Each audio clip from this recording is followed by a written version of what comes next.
Oke, baik. Assalamualaikum warahmatullahi wabarakatuh. Selamat pagi semuanya. Masih semangat ya? Ya, hari ini kita masuk mata kuliah mikrobiologi bersama Ibu. Yang subtopiknya adalah struktur sel bakteri. Ya, apa saja akan kalian pelajarin pada pagi hari ini nanti Ibu akan jelaskan di belakang. Tapi yang pertama adalah Ibu mau mengetes dulu nih. Ya, siapa aja yang aktif di kelas ini? Pemanasan dulu kita. Oke, baik ya. Ibu juga tidak perlu lagi memperkenalkan diri karena kita udah ketemu di semester-semester yang lalu ya. Sekarang kita langsung saja pada intinya. Yuk ya, seperti tulisan pada slide Ibu, pemanasan. Artinya apa? Otaknya kita panaskan. Ya supaya jangan beku nih ya, tidur semalam udah nyenyak, bobonya nyenyak ya, pasti otaknya udah agak beku. Jadi pagi ini dipanaskan dulu ya sebelum kita lanjut pada materi yang akan Ibu paparkan. Ya silakan dibuka di slido.com.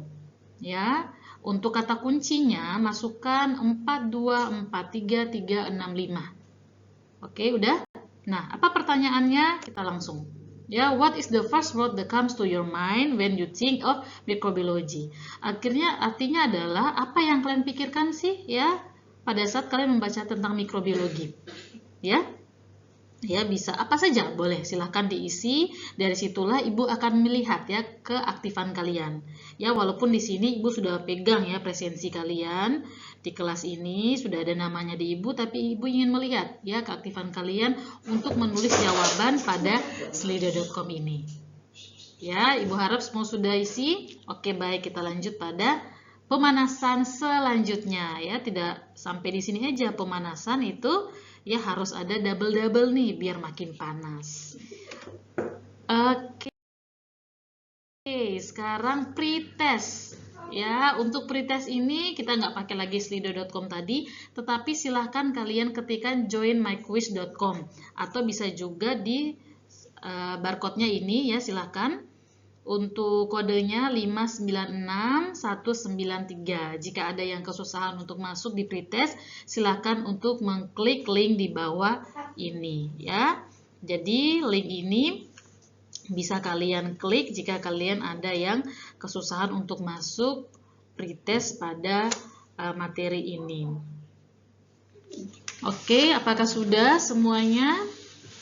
Jika sudah, Ibu akan lanjutkan untuk melihat bagaimana jawaban-jawaban kalian terhadap pretest kita pada pagi hari ini ya, yang jelas.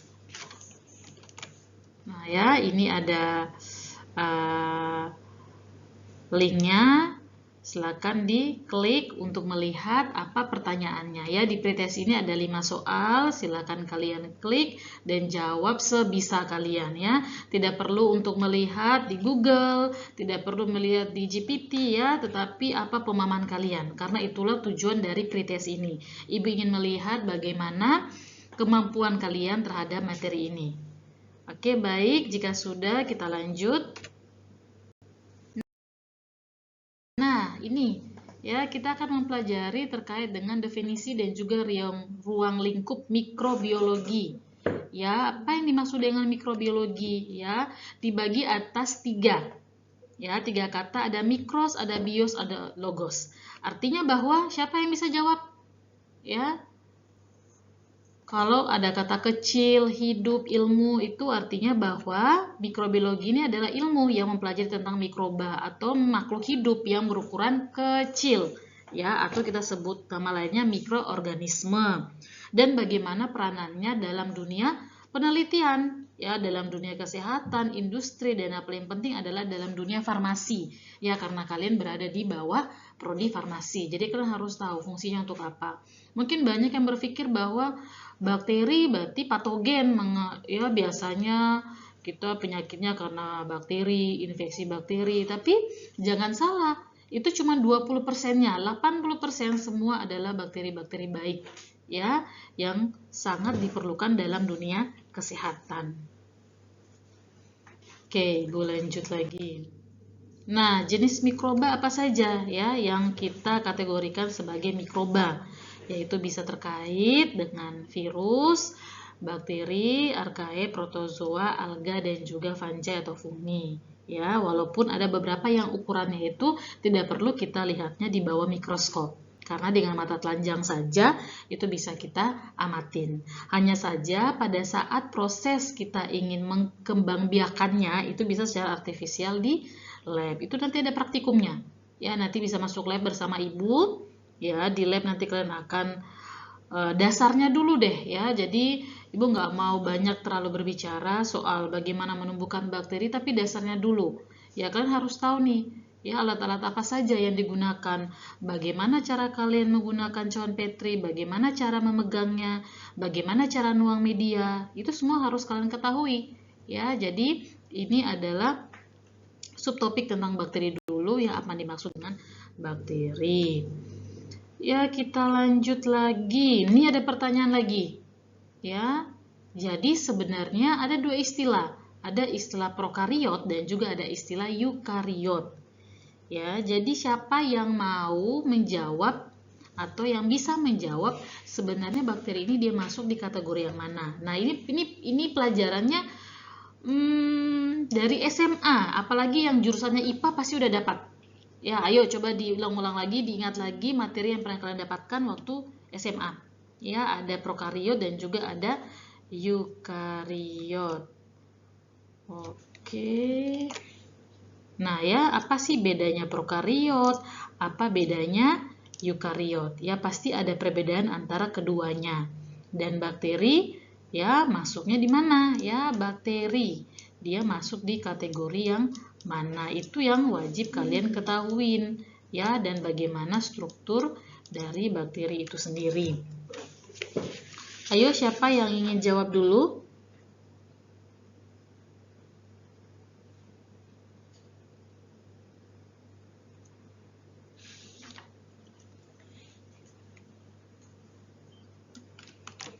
Ya, Ibu rasa semua sudah ya mencoba untuk menjawab. Kita akan masuk ke slide selanjutnya. Nah, ada gambar lagi ya. Ini ya, ada dua gambar. Siapa yang bisa menjawab? Nih, ada gambar A dan juga ada gambar B. Kira-kira ya, mana yang prokariot, mana yang eukariot? Tapi dari gambar ini, ayo deh, siapa yang bisa beritahu ke ibu nih, mana sih gambar bakteri? Itu dulu deh. Ya, antara A atau B mana bakterinya? Ya, ada A, ada B. Ya, mana bakterinya dulu? Sel bakterinya aja dulu. Kalau ada yang jawab A kenapa, ada yang jawab B kenapa? Ya, coba. Nah, ya, mana yang A atau yang B? Ya, kemudian yang A ini termasuk apa? Yang B ini juga termasuk apa? Ayo coba siapa yang mau menjawab. Kita lanjutkan lagi. Nah, ini Ibu sajikan. Nah, dari semua jawaban tadi ya kita akan luruskan lagi jawabannya terkait dengan prokariot dan juga eukariot. Kita fokus pada yang pertama ini, ya, DNA-nya tidak tertutup. Ya, sedangkan pada eukariot DNA-nya itu ditemukan di dalam sel. Ya, sel mana? Nukleusnya. Sedangkan pada prokariot kata kuncinya dia tidak ada nukleus ya karena dia nggak punya membran nukleus. Makanya kalau pada prokariot ini nanti disebutnya nukleoid ya. Tidak memiliki membran atau tidak ditutupi oleh membran. Itu kata kunci pada prokariot. Sedangkan pada eukariot dia ditemukan di dalam nukleus. Artinya bahwa dia memiliki membran nukleus. Oke. Ini kata kuncinya ya dipisahkan, nukleusnya dipisahkan dari sitoplasma oleh membran nuklearnya. Ya, kemudian dan biasanya kalau DNA pada prokariot ya dia singular dan kromosomnya tersusun ya sirkular. Nah, sedangkan pada eukariot DNA-nya ditemukan dengan multiple kromosom. Itu dulu yang harus kita pahami. Masuk yang kedua, DNA-nya tidak berasosiasi dengan histon. Histon itu apa? Histon itu adalah protein. Ya, protein yang berasosiasi dengan DNA yang mengikat dia menjadi lebih rapi. Nah, makanya kenapa kalau pada eukariot DNA-nya secara konsisten dia berasosiasi dengan histon maupun non-histon. Ya, tapi ingat ya, prokariot tidak. Kemudian pada prokariot apalagi kata kuncinya? Nah, ya dia sangat kekurangan atau bahkan tidak memiliki organel, yaitu pada prokariot. Biasanya ya pada penelitian-penelitian terdahulu yang menggunakan mikroskop yang sudah canggih, pada saat mereka melihat ya bentuk-bentuk semacam membran, semacam nukleus, semacam organel di dalam bakteri, ya ternyata itu hanya inklusi, bukan sebagai organel beneran, dalam arti organel asli ya, itu hanya inklusi. Karena memang prokariot ini dia sangat kekurangan akan organel, bahkan tidak memiliki organel. Sedangkan kalau eukariot dia itu banyak ya, memiliki banyak ya organel yang dibungkus oleh membran lagi.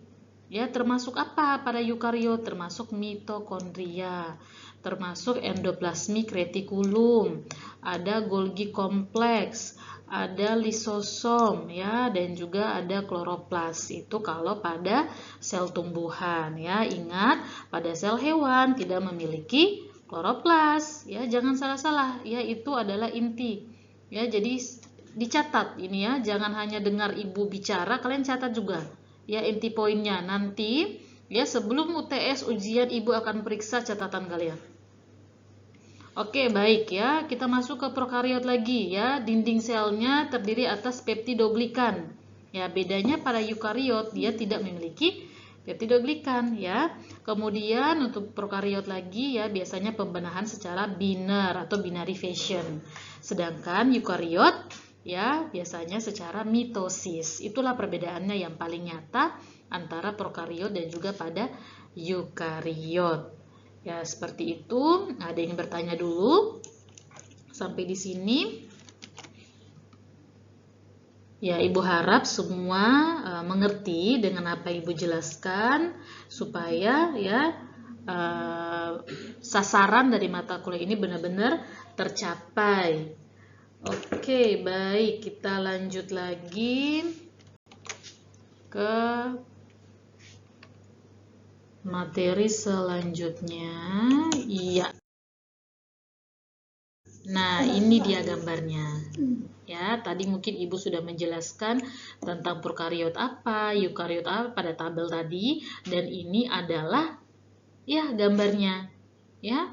Jadi prokariot adalah yang termasuk di dalamnya atau contohnya adalah bakteria. Sedangkan untuk eukariot itu bisa protista, bisa fungi, bisa animals, bisa plants atau tanaman ya. Nah, ini kita fokus pada bakteria dulu ya, karena memang ini subtopiknya tentang bakteri. Ntar Ibu coba buat ini menjadi mode stabilo dulu supaya bisa kalian pahamin lebih baik ya. Nah, ini kita fokus di bagian prokaryotik sel ini. Yang pertama ya, yang paling luar aja dulu ya kita lihat. Nah, ada bagian yang disebut di sini flagellanya. Nah, kira-kira fungsinya untuk apa nih kalau dilihat dari bentukannya seperti ini? Ayo. Ya. Kalau bentuknya seperti ini, seperti ekor berada di bagian ujung, biasanya untuk membantu dalam proses pergerakan ya. Kemudian kita masuk lagi, ada bagian yang disebut kapsul nih. Nah, kapsul ya, bagian paling luar ya. Biasanya kapsul ini membantu si bakteri ini dalam menghadapi kondisi yang ekstrim, misal kondisinya kekeringan. Ya, bakteri ini tidak akan mungkin bisa tumbuh atau bermetabolisme dalam kondisi lingkungan yang kering. Ya, harus ada sumber nutrisi dan juga air ya, lembab. Ya, kalau dia benar-benar kering, kondisinya terancam dong si bakterinya. Makanya yang membantu dia ya untuk menahan proses metabolisme adalah salah satunya adalah bagian kapsul, bagian luar ini kapsul. Ya, paling luar ini warnanya agak warna kuning ya, agak dark ya, dark yellow seperti ini ya. Kemudian kita masuk lagi lebih dalam ke bagian nih yang Ibu stabilo sekarang di bagian cell wall atau bagian dinding selnya ya, dinding sel. Nah, ingat ya, dinding sel, bakteri memiliki dinding sel ya untuk memberi bentuk pertahanan kepada si bakterinya. Oke, yang warna hijau. Kemudian masuk lagi ya ke sitoplasmik membran atau membran plasma juga bisa.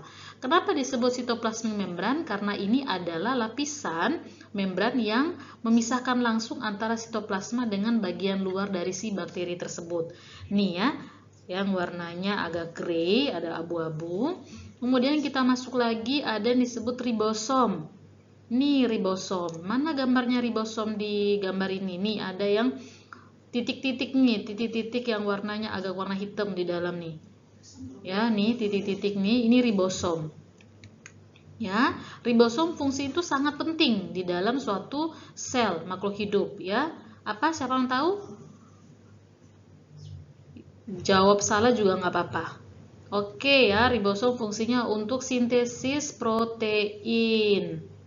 Ya, jadi sangat penting untuk sintesis protein. Kemudian kita masuk di warnanya biru ini ya. Ya, ini adalah sitoplasma. Ini yang ada cairannya. Ya, ini ibaratnya seperti ini. Coba kalian bayangkan dalam satu mangkuk bakso, itu ada kuah baksonya, kemudian ada mie-nya. Nah, mie itulah yang kita bisa bilang sebagai nih materi genetiknya yang tersebar karena tidak ada membrannya. Maka dia tersebar. Nah, jadi ini kuah baksonya sama dengan sitoplasma di sini, ya. Kemudian di sini nukleoid. Kenapa disebut nukleoid? Karena dia tidak memiliki membran. Kalau memiliki membran sama kayak pada eukariot, dia disebutnya nukleus. Ya, tapi karena dia tidak memiliki membran, kita sebutnya sebagai nukleoid. Ada oidnya. Kalau kalian jawab nukleus salah. Nah, kalau kalian menjawabnya dalam eukariot sel itu benar nukleus. Tapi kalau prokariot itu bukan ya, jadi disebutnya nukleoid. Oke, nih nukleoid. Ya, jadi Ibu harap ini dicatat baik-baik ya supaya kalian bisa memahami lebih dalam. Kemudian ada pili. Nah, nih pili atau bisa sebutnya pilus juga bisa. Kira-kira fungsinya untuk apa? Ya, membantu dalam proses ya seksual. Nah, karena nanti ada satu di sini mungkin tidak nampak ya di gambar nih. Ya, kita sebutnya sebagai plasmid, yaitu materi genetik yang nanti akan disalurkan kepada bakteri yang lainnya pada saat melakukan reproduksi secara seksual ya, karena bakteri ini dia melakukan reproduksi secara seksual maupun secara aseksual. Kalau aseksual yang paling sering kita dengar adalah pembelahan biner. Jadi dari satu bakteri membelah menjadi 2, membelah menjadi 4, 4 menjadi 8, kelipatan 2. Ya, biasanya bakteri yang proses pembelahan binernya itu cepat, contohnya itu E. coli, ya dia bisa dalam hitungan detik. Ya, hitungan detik itu bisa sampai 20 detik ya. Detik masuk ke menit, yaitu pembelahannya cepat kalau E. coli. Ya, ada juga bakteri yang lama pembelahannya bisa sampai jam. Ya, tapi kalau secara seksual biasanya dengan dibantu dengan pilis untuk mengeluarkan plasmid atau materi genetiknya. Oke, baik, sampai sini semua paham? Ibu harap kalian paham. Karena ya di sini Ibu bocorkan sedikit, kita ada post test di belakang. Jadi Ibu harap semua sudah catat dan mengerti apa yang sudah Ibu sajikan. Ini sekedar pengetahuan saja untuk kalian bahwa kita ingin melihat bagaimana ya ukuran sel bakteri tersebut dengan sel makhluk hidup yang lain. Sekarang kita fokus lihat pada sel tumbuhan. Ya, oke, di sini ada sel tumbuhan. Sel tumbuhan tipikal plant cell di ini ukurannya 10 sampai 100 mikrometer. Nah, ada kloroplas ukuran 2 sampai 10 mikrometer. Mitokondria 1 sampai 5. Ya, ini ukurannya.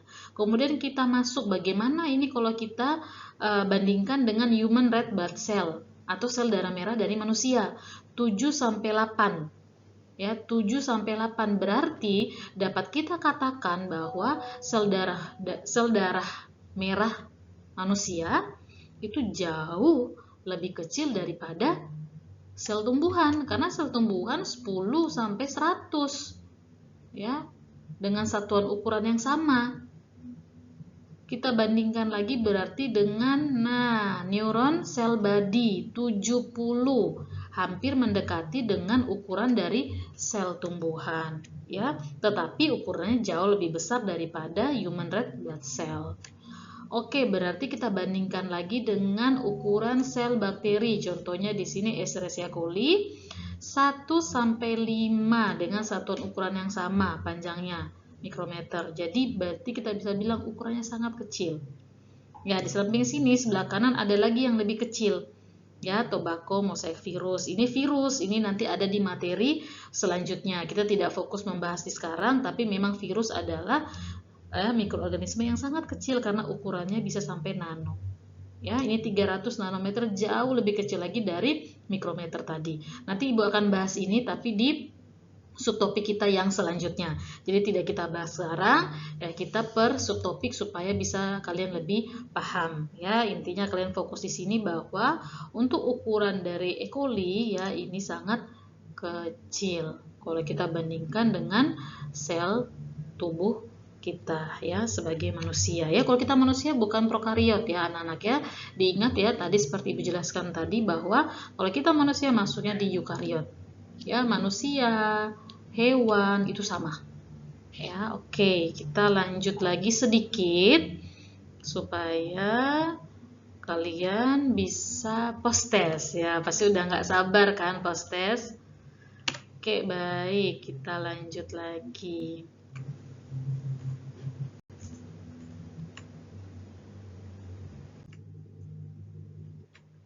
Nah, ini gambar yang lebih jelas lagi. Nah, Ibu rasa ini lebih bagus ya gambarnya. Tapi coba kalian fokus perhatian di bagian sini yang Ibu stabilo. Ibu warnain nih. Jadi yang Ibu warnain ini ya, ini adalah gambar dari sel bakteri asli di bawah mikroskop. Ya, TEM. Ya, ini tidak digambar. Kalau ini memang ilustrasi digambar 3D ya, biar yang kita sebagai mahasiswa, kita sebagai orang yang belajar ya kita bisa oh ya berarti gambarnya seperti ini. Tapi ya gambar aslinya kalau di bawah mikroskop seperti ini. Ya, ini bagian kapsulnya yang nampak dan juga dinding selnya yang paling nampak. Nah, coba kita bergeser di gambar selanjutnya. Jadi ini sebenarnya adalah gambar yang sebelum Ibu tunjukkan tetapi di versi yang lebih bagus ya, pilusnya di sini. Ya, kemudian di sini ada kapsul ya, jangan heran ya. Jangan bingung ya karena ini tadi udah Ibu jelaskan ya, lapisan paling luar di sini. Kemudian ada lapisan paling keduanya setelah kapsul, ini adalah dinding selnya. Ya, kemudian masuk lagi di plasma membrannya. Ya, kemudian masuk lagi di nukleoidnya. Ini yang Ibu tarik garis nukleoid. Nah, kalau kita lihat pada gambar aslinya, nah inilah nukleoidnya. Nah, seperti ini ya. Jadi kalau dilihat di bawah temnya agak kurang jelas ya. Tapi ini udah paling jelas anak-anak. Karena kalau kalian coba untuk ngamatin di bawah mikroskop yang ada di lab kita, mikroskop biasa, itu tidak akan dapat seperti ini. Tetapi kita hanya melihat titik-titik warna hitam aja, tapi nggak sampai sejelas ini. Ya, kemudian ini plasmanya, plasma membran di bagian sini, dari sini ditarik yang warna kuning. Ya, kalau pada bagian gambar sebelah ini, nah ini ya plasmanya. Ya, kemudian sitoplasma. Ya, Ibu harap setelah ini kalian bisa pelajari ya. Untuk fungsinya udah Ibu jelaskan tadi. Ya, jadi tidak perlu Ibu ulang lagi untuk fungsinya. Oke, baik, kita udah di penghujung dari kuliah kita. Ini ada post test. Silakan masuk lagi di joinmyquiz.com dengan kode yang sama. Kenapa? Ya, soalnya sama. Pretest dan post test tujuannya adalah supaya Ibu melihat bagaimana kemampuan kalian di awal ya sebelum kalian mengenal materi ini dan di akhir setelah sudah Ibu paparkan. Seperti itu ya. Baik, jika sudah dikerjakan ada satu pantun nih sebelum Ibu menutup kuliah kita. Ya, buah mangga dipetik pagi, dibawa pergi naik sepeda. Kuliah selesai, hati pun lega, jangan lupa tugasnya ada. Oke, ya jadi ingat semua bahwa kuliah hari ini Ibu harap semua mengerti dan juga tugasnya silakan dikerjakan. Terima kasih yang sudah aktif pada kelas hari ini. Ibu akhiri kuliah kita pada pagi hari ini. Sampai berjumpa di pertemuan selanjutnya. Ibu akhiri, Assalamualaikum warahmatullahi wabarakatuh.